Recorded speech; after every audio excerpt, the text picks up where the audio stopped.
Good morning. Good morning.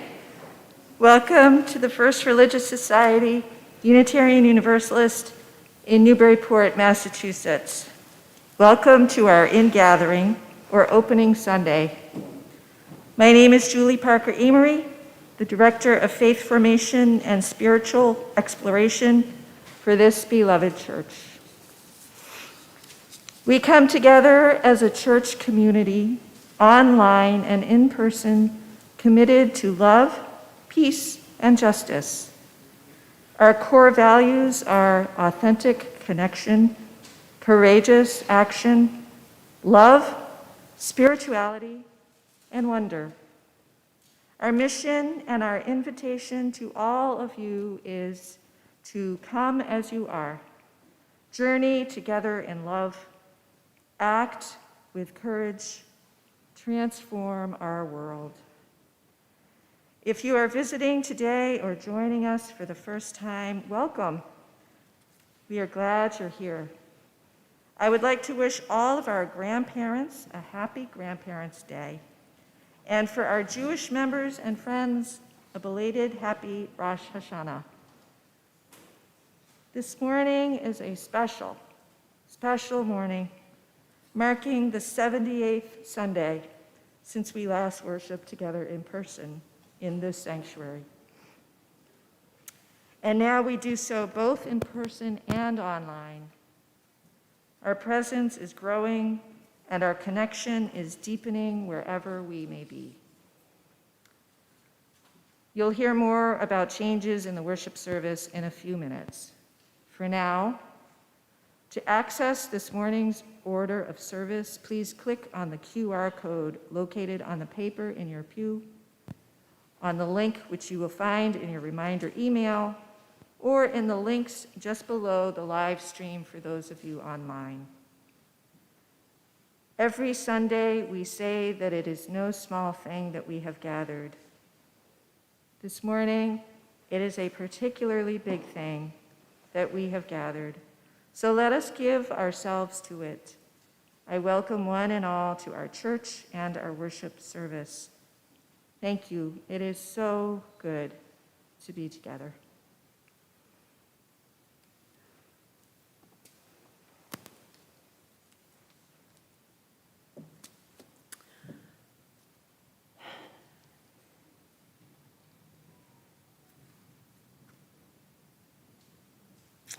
I just need to feel my feet on the floor and look out at all of you, both online and here in person. People were asking me outside, how are you doing? How are you feeling? How are you feeling? And I said, this is surreal. It took me 9 months to accept the pandemic was happening.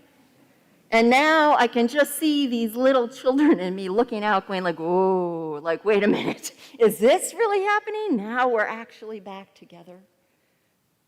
Be still my heart. Feel my feet on this holy ground. Just take a moment and look around you for those of you here in person. And for those of you who are online, know that you are part of this beloved congregation and community.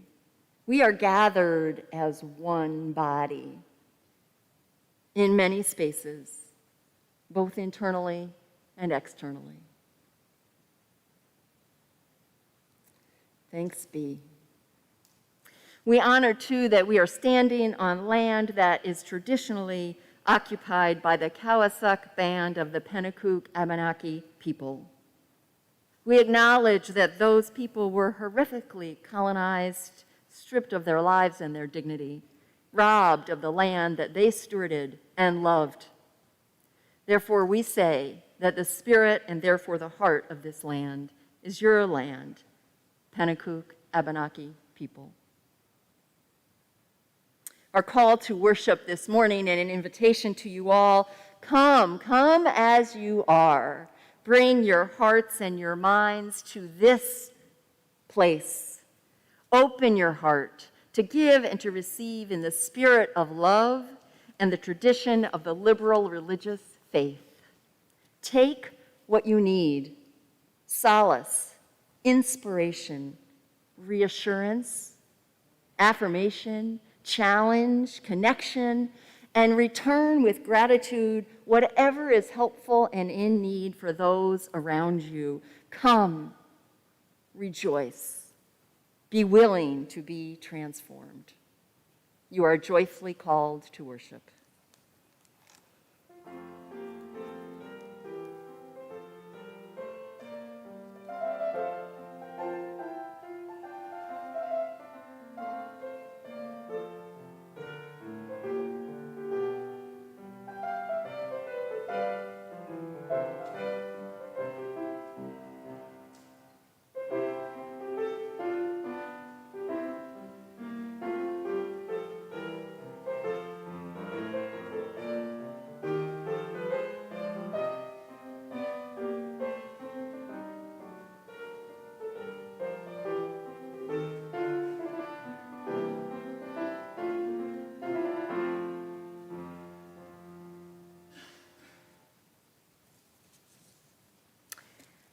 Please rise, embody your spirit, and let's join together in our chalice lighting words.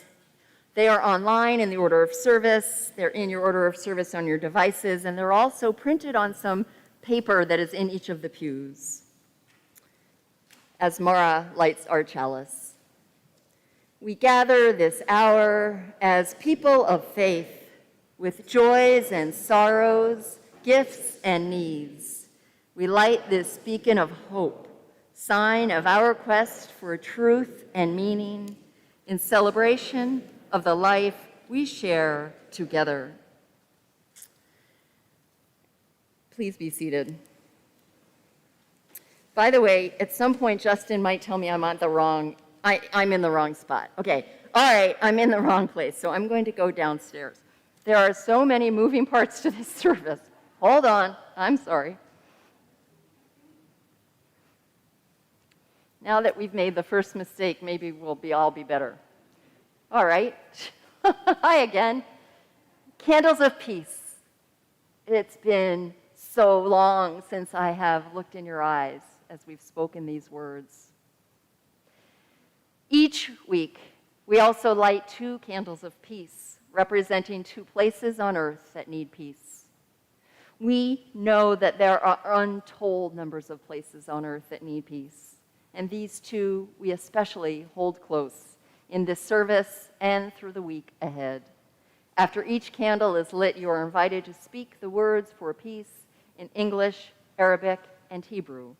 Peace, salam, shalom.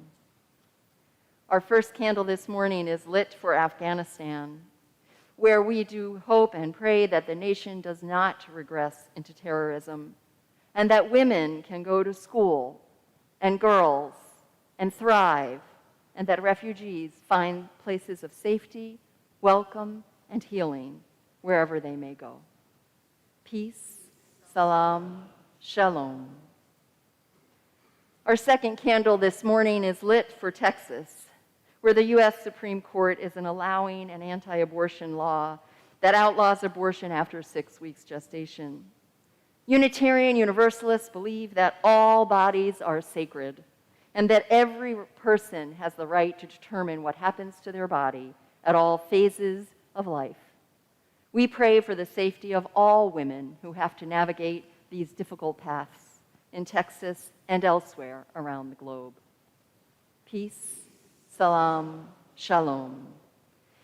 We will now join together in our traditional first hymn for any and every opening Sunday. May nothing evil cross this door. This is one of the ways we'll be doing things a little bit differently, at least for this moment in time. Those of us in person, we invite you to take in the music, hear the words as Sue sings so beautifully, hear them in your heart. And for those online, feel free to sing your heart out.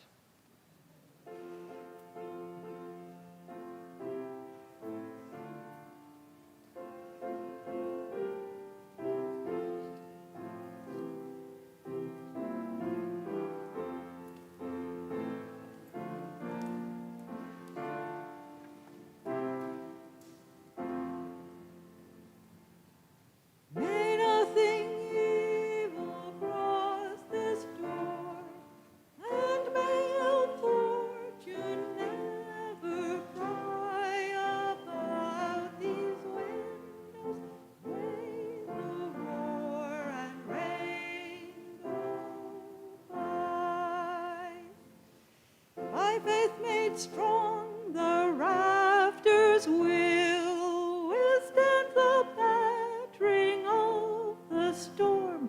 This heart, though all the world grow chill, will keep you warm.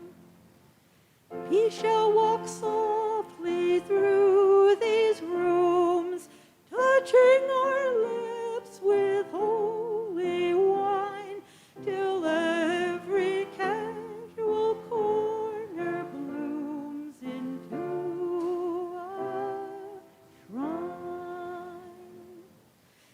With laughter drown the raucous shout, and though these sheltering walls are thin, may they be strong to keep hate out and hold love in.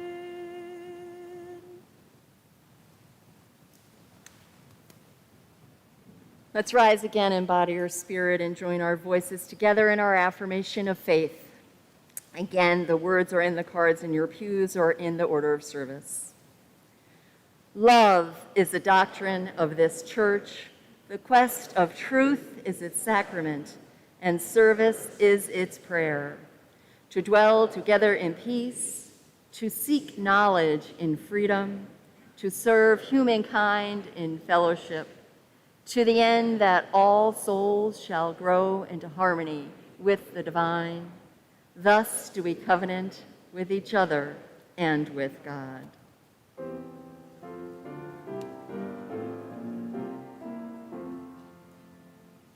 From all that dwell below the skies, let faith and hope with love arise. Let beauty, truth, and good be sung through every land by every tongue. Please be seated.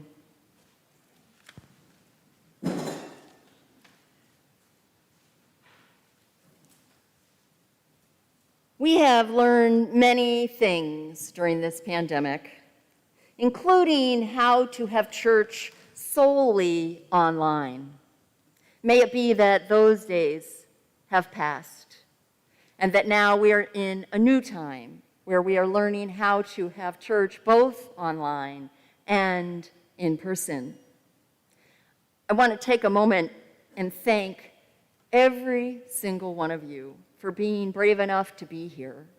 Be here in person, be here online, be here with all of the uncertainties, with all of the newness, with all of the familiarities, with all of the confusions.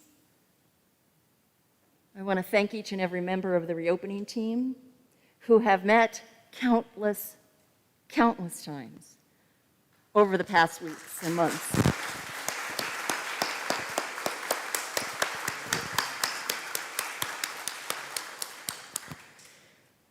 That group of people, as are so many of you, so integral to the heartbeat, work, and vision of this congregation. It's not about perfection, people. It's simply about joining together in all the ways we can. I also want to thank all of the staff for all that they have done over the last 18 months, all that they have put up with, all that they have dreamed.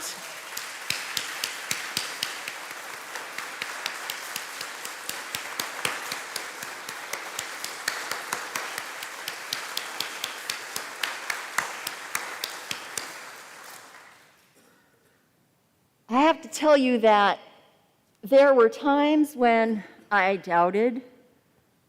There were times I was angry. There were times I was afraid. I think just about every possible thing I possibly could have felt over the last 18 months, I felt. But I need to tell you that above everything, what I asked time and again is, are they still there. I don't know how to be in relationship without that connection. And I'm not just talking about physical connection. I am talking about the authentic connection that is one of our core values of this congregation. And I would read article after article and blog post after blog post and blah, blah, blah, saying how church is dying, church is dying, church is over, church is dying. And every time I read one of those things, my heart sank. And I just had to believe that we were stronger than that. Because we believe in the tenets of this faith. We love one another. We believe in the restorative power of community and of being together. So thank you for showing up.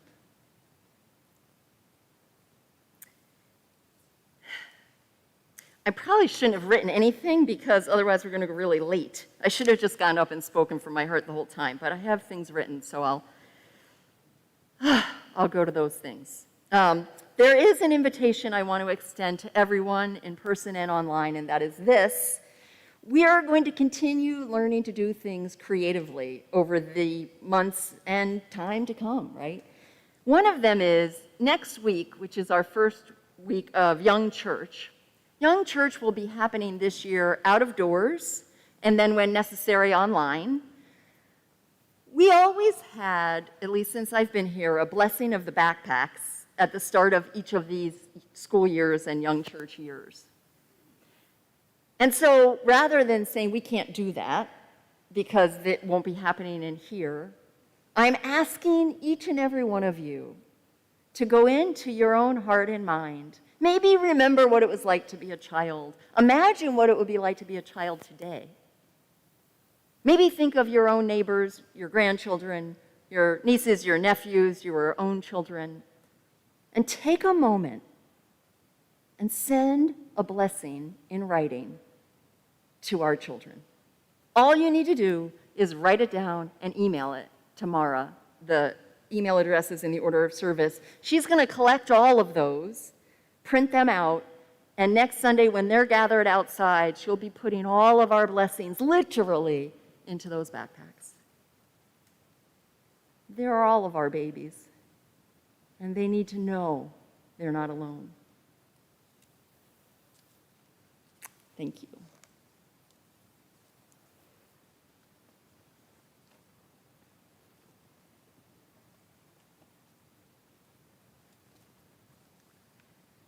This is the time in our service when the offering will be gratefully received. The generosity of our community is an essential ministry that supports the work of the church to live out our values, mission, and ends, both in Newburyport and beyond. Each week, 50% of the Sunday offering not designated as a pledge goes to a local community partner engaged in important efforts to transform our region. The September shared collection will support the Jeanne Geiger Crisis Center. The September shared, every year, the center helps over 1,200 victims of domestic violence, including both adults and children. In addition to your contribution, please consider participating in the Jeanne Geiger Crisis Center virtual walk against domestic violence on October 3rd.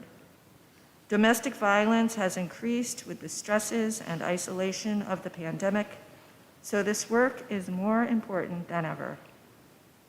At this time, we encourage you to make your offering online, whether you're worshiping in person or online.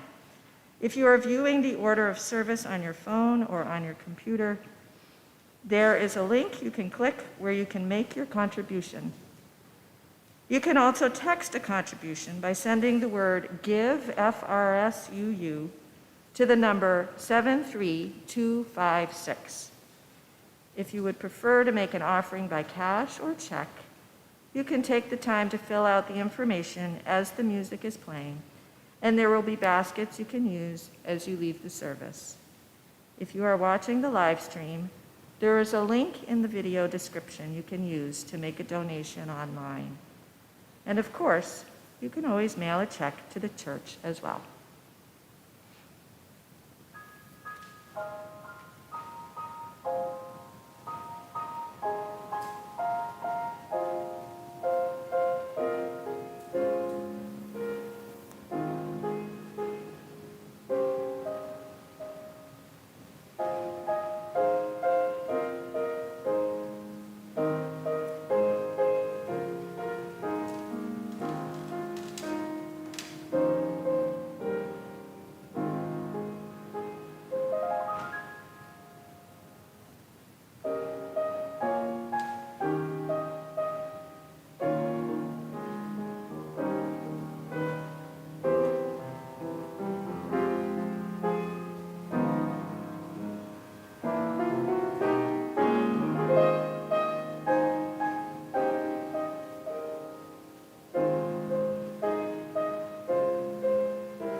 This is a time in our service when we lift up the joys and sorrows among our members and friends. I will share those that have been shared with me or sent in advance because we are unable to have the book at this time where you used to sign as you came into the service. Please do email them either to myself or to betweenus@frssuu.org by Friday, and we'll include them in the service. If you're online, you're invited to share a joy or a sorrow in the chat. However, it will not be able to be read aloud this morning. As I read each one, Barbara Garnish will be lighting, our pastoral care associate will be lighting a candle. We remember today Jane Burnham, who is scheduled for a hip replacement on September 20th. And we light this candle, wishing her a successful surgery and recovery as she continues to struggle with headaches, fatigue, and arthritis. We light a candle and ask that we hold Pat Bashford in your thoughts and prayers. Pat was recently hospitalized for a failing heart and is now on hospice, where she is receiving the best care possible.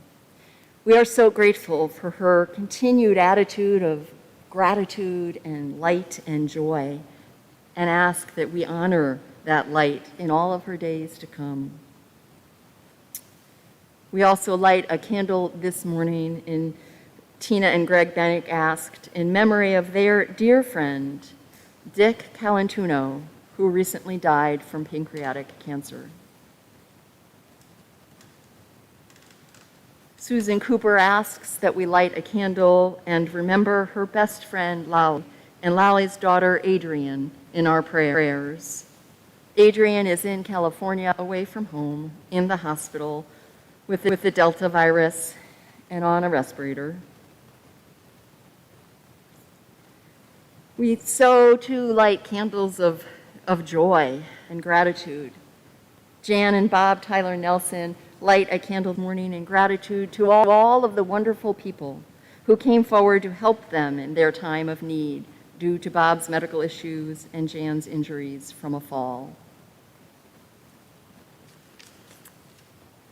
Nancy Kidd asks that we light a candle in honor of her dear friend's son, who died on Friday from a complication of medical issues and alcoholism. Please hold Sue Kaplan in your thoughts as she is recovering from our accident. She has no broken bones, she writes, just banged up by the very things that saved her, seat belts and an airbag. She's grateful for her son and daughter who have stepped up and shown great care and love to her at this time. We light a candle of joy to celebrate the 3-year wedding anniversary of Maureen Adams and Lee McLaughlin, who, according to Lee, waited 20 years for me to get here so I could marry them. It was a joyous day.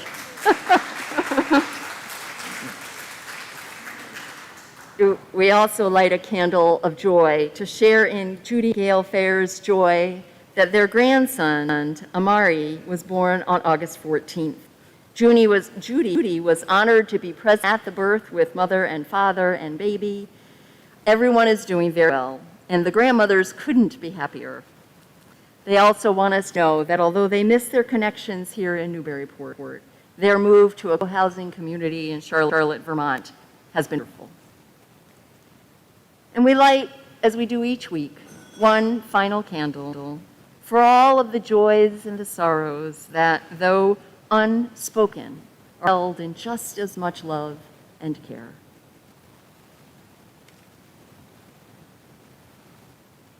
Join me now in a spirit of contemplation, meditation, prayer, centering.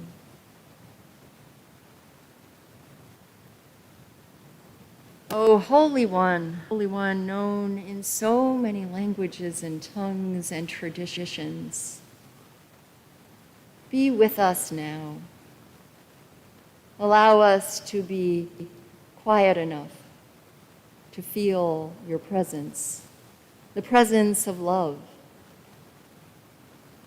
the presence of interconnection, the natural way that we are all created in both science and in religion, that denies separation, that defies the imagination, that life could be this profoundly beautiful, this deeply interconnected, interrelational, interdependent.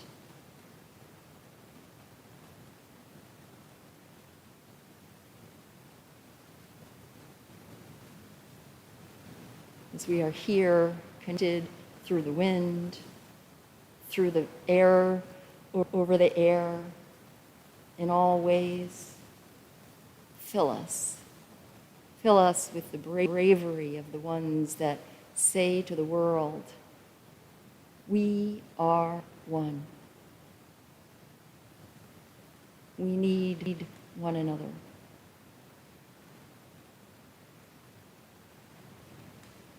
We are eternally connected.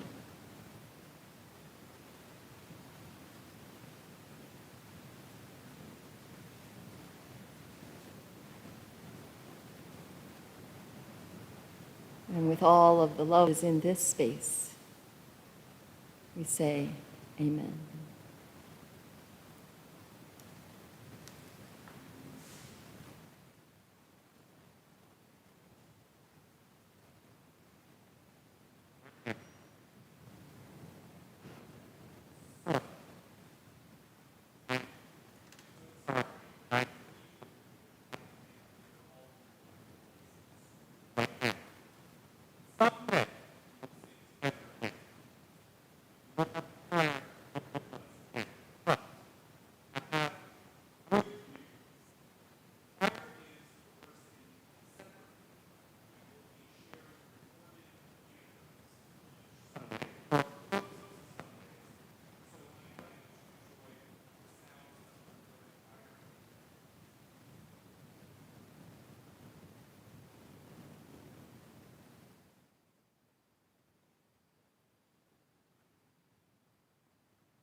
Thank you, choir.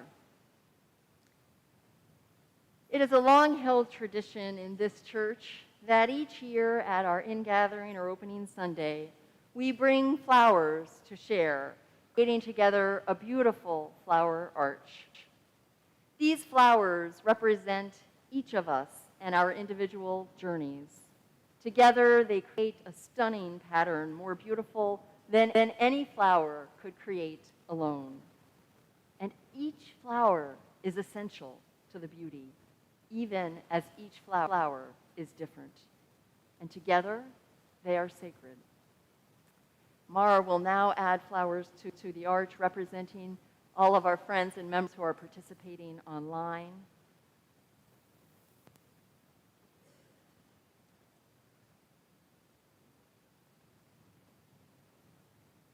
And as she does, I'll add flowers for those who have died since we last were here together.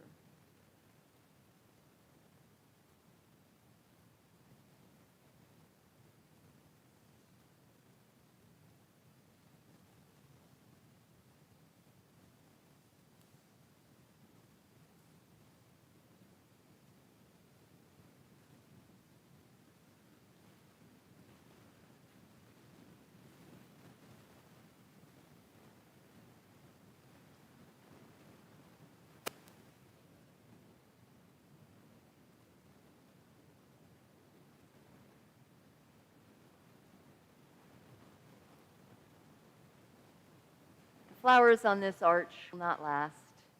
They will wilt and their time will have come.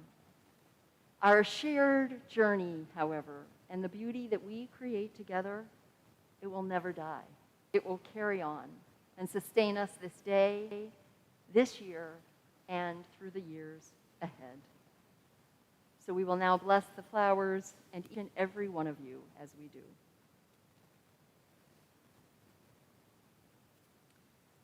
Infinite Spirit of life, we ask thy blessing on these, thy messengers of fellowship and love.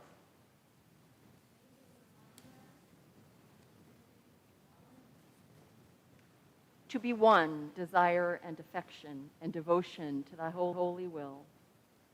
May they also remind us of the value of comradeship, of doing and sharing alike.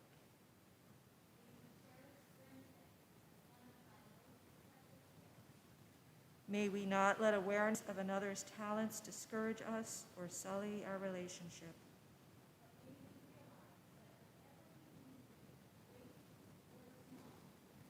The efforts of all of us are needed to do thy work in this world.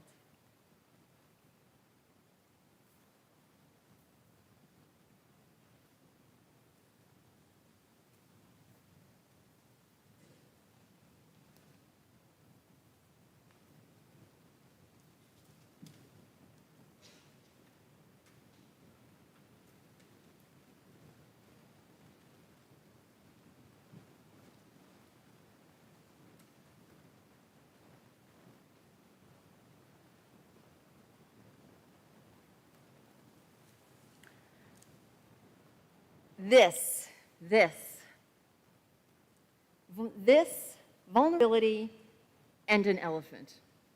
The title of my reflection this morning. It has been 78 weeks since we've been together in this sanctuary. If you remember back and you were here, we entered the 2019-2020 church year on September 8th, 2019, full of hope and anticipation. We had spent the summer doing many things, including installing our sound system, designed to allow everyone to hear better. For the first time, people with hearing aids that were Bluetooth enabled could connect into this loop that was installed underneath of our sanctuary floors, no small feat. We were so grateful and excited about the possibilities. I remember Rob Close, our AV technician and brilliant person extraordinaire. I remember Rob saying to me when he showed us the new sound system, you know, Reverend Rebecca, maybe we can even stream the services one day. And I said, no. Let's not get too far ahead of ourselves. We may stream someday, but let's not be overly ambitious. If only we had known what was to come. None of us could have predicted what was to be the new normal 6 short months. In fact, I've spent half of my time with you as I'm starting my 4th year, half of it virtually. Yeah, wow, I know. So in 6 months after that opening Sunday, we had a new normal. COVID and its accompanying life online. A life that included virtual church, children going to school online, healthcare workers and teachers, now children and teachers in school in masks, here in church in masks. It was a time of healthcare and anything that was less than absolutely urgent being put on hold or happening online. Mental health issues skyrocketing and people unable to get the care they were seeking. In addition, who would have predicted the radical changes and challenges in social unrest, racial tensions, political divides, threats to our democracy, the reality of climate change, the onslaught of devastating hurricanes, storm surges, and wildfires. And now we have the Delta variant. We held our last in-person worship service in this sanctuary on March 8th, 2020. The following week, we took the entire church online. We thought that it might be for the rest of the church year, God forbid. And instead, that period extended not only through that church year, but through an entire next church year as well, spanning a period of 78 weeks. Those were challenging times, and at times devastatingly so. We did quickly adapt, and we were at first very proud of our collective efforts. Some of you might remember when I offered daily Facebook Live meditations at noon. I'm smiling at some of you. You know I can see you all through I know who you are behind your masks, and I'm really holding it in to not anyway. So I offered daily Facebook Live meditations, right? And then we sent these emails out almost as frequently that were called The Journey. And in them, there would be Zoom links to programs and offerings, some of which are well continuing, as Susan Cooper and Julie offer. We had Justin doing organ concerts. We had videos from staff. And as I said earlier, I cannot thank the staff and all of us for all of that. We moved as a congregation through various trials, tribulations, and joys over the last 78 weeks. We lost parishioners who died during this time, including our beloved and esteemed Minister Emeritus, Reverend Bert Steeves. And we began holding those memorial services just at the end of August. We grieved not being together, and we grieved the myriad of personal losses made harder for not being with one another and our families and friends. So too, though, we deepen some friendships, discover new hobbies, learn technology, namely Zoom. Many of us reconnected with old friends or strengthened our relationships with family members, perhaps who lived further away, thanks to that same technology. At church, we met the largest fundraising goal in the history of this congregation: to support our staff, to care for our buildings, and to overcome the loss of rental income. Our beloved congregation, in many ways, grew over the pandemic. We learned not only how to have church online, we welcomed 3 classes of new members, began to gather in small, informal groups, and approve our values, mission, and ends. It was not all easy, however, nor was it all good. As I've said, there were days, and I'm sure you join me, when I wasn't sure I could do it much longer. Perhaps most poignant for me was preaching to an empty sanctuary on Christmas Eve. The novelty of it all fell away pretty quickly, and I missed you dearly. So late this summer, while I was beginning to prepare to return from study leave and vacation, I hit a wall. I hit a wall that was scary at first, but then I realized that all it was telling me is that we couldn't do that any longer.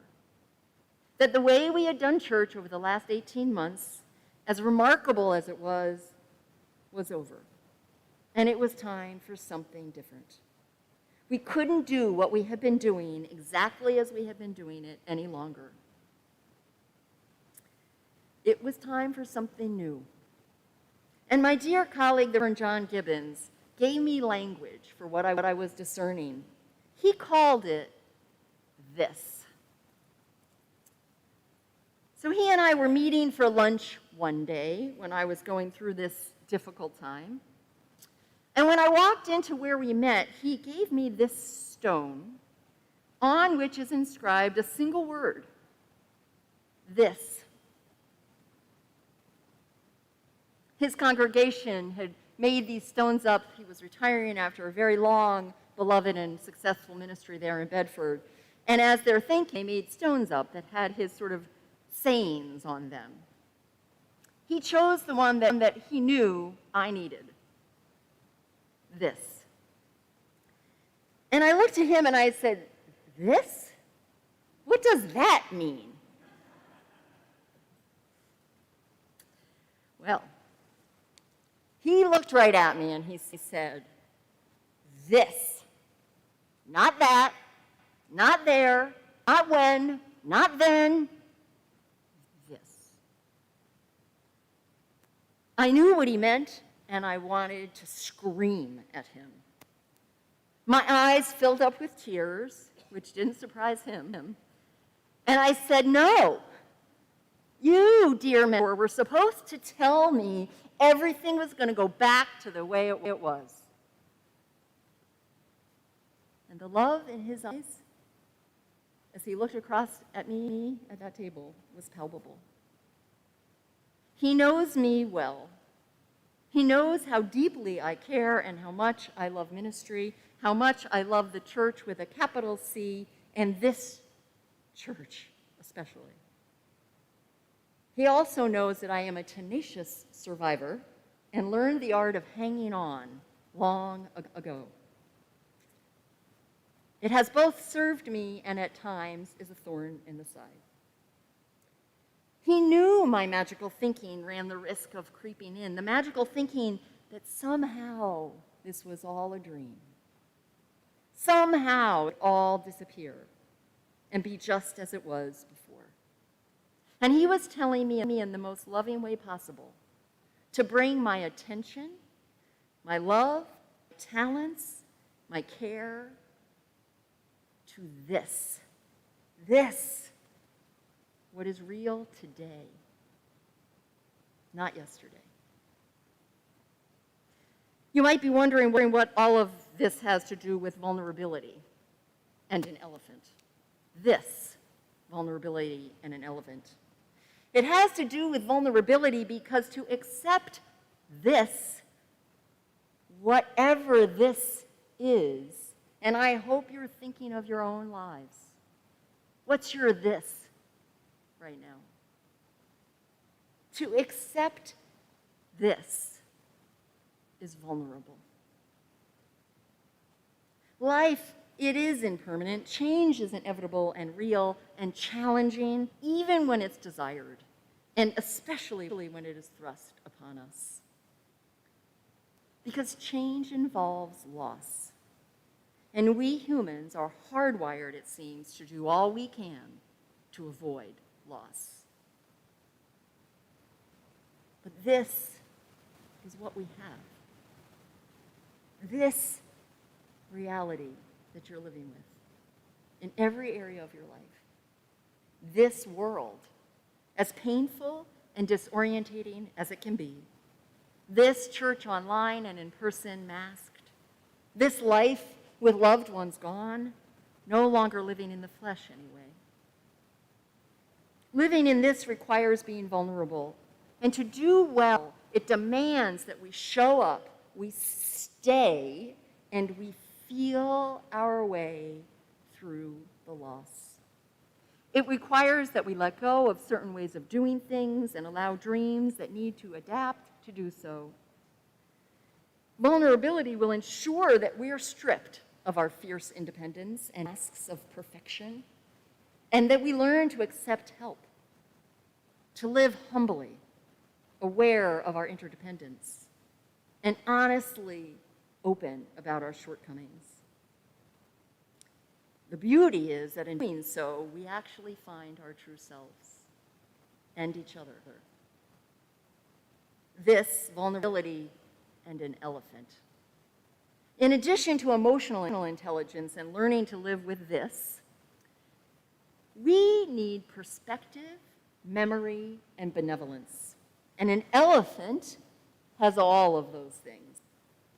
Alex Gendler, in his TED Talk, shares that elephants have the largest brain of any land mammal and an EQ nearly as high as a chimpanzee, and that their brains are uncannily similar to our own, especially in their cerebral neocortex and hippocampus, which is why they are one of the few non-human animals who suffer from PTSD. They're also the only non-human animals known anyway to mourn their dead by performing burial rituals and returning over time to visit those grave sites. They know their herd members, but they also remember and know animals and people who've had an impact on their lives. Look around you. If you're here in this sanctuary, you know these people. And if you're online, you know us, and we know you too. And here's the real kicker. Elephants also have the longest gestation period of any animal, with the average length of pregnancy being 95 weeks. 95 weeks, which is 23 weeks longer than the 78 weeks that we have been apart. That put things in perspective for me. I thought, well, now, okay. So in addition to their reminders to be kind, emotionally intelligent, and loyal, elephants represent for me the importance of perspective and patience. I'll just share with you as I near the end that a few weeks into the pandemic, one of you who is here sent me a very kind email that, among other things, said, "I'm sorry your ministry has been upended by COVID." I could feel my body retract when I read those words and pull back. "What are you talking about?" I wanted to scream. It hasn't been upended, maybe disrupted, but not upended. Well, they were right. My ministry was upended, not ruined, not over, but transformed and transplanted to a new holy space and ground called this. My friends, we have great work to do this year, but it's different than the work would have been. It is namely to love one another and, of course, the world. To help each other make sense of all that occurred and is continuing to occur. It is vulnerable work. It is sacred work. It is what we're called to do. This year will include rituals of loss, of grieving, of reorientating, of applying practices of restoring and creating and strengthening our beloved community. It's going to take us time. We can't just pick back up and go on as though nothing happened. That would be denial, if not hypocrisy. So we will share redemptive stories. We'll lean on one another. We'll make room for all that is. We'll have agendas and we'll put them aside for what is happening. Because that's what's real.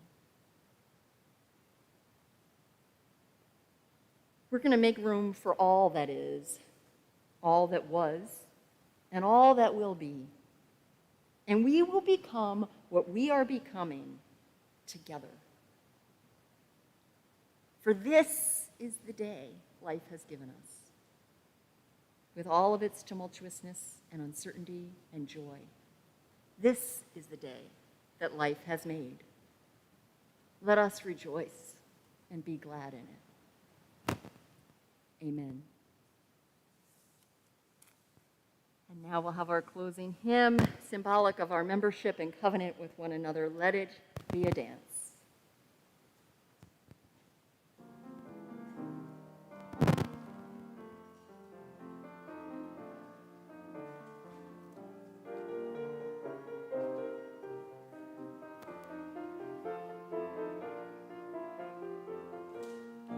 Let it be a dance we do. May I have this dance with you through the good times and the bad times too. Let it be a dance. Let a dancing song be heard. Play the music, say the words, and fill the sky with sailing birds. Let it be a dance. Let it be a dance. Let it be a dance. Learn to follow, learn to lead. Feel the rhythm, feel the need. To reap the harvest, plant the seed. Let it be a dance. Let it be a dance we do. May I have this dance with you through the good times and the bad times too. Let it be a dance. Everybody turn and spin. Let your body learn to bend. And like the willow in the wind, let it be a dance. Let it be a dance. Let it be a dance. A child is born, the old must die. A time for joy, a time to cry. Take it as it passes by. Let it be a dance. Let it be a dance we do. May I have this dance with you through the good times and the bad times too. Let it be a dance. Morning star comes out at night. Without the dark there is no light. If nothing's wrong, then nothing's right. Let it be a dance. Let it be a dance. Let it be a dance. Let the sunshine, let it rain. Share the laughter, bear the pain. And round we go again. Let it be a dance.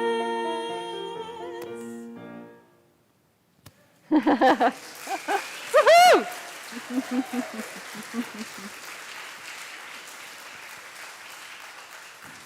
Thank you. So please rise in body or spirit, and let's join together in our unison benediction.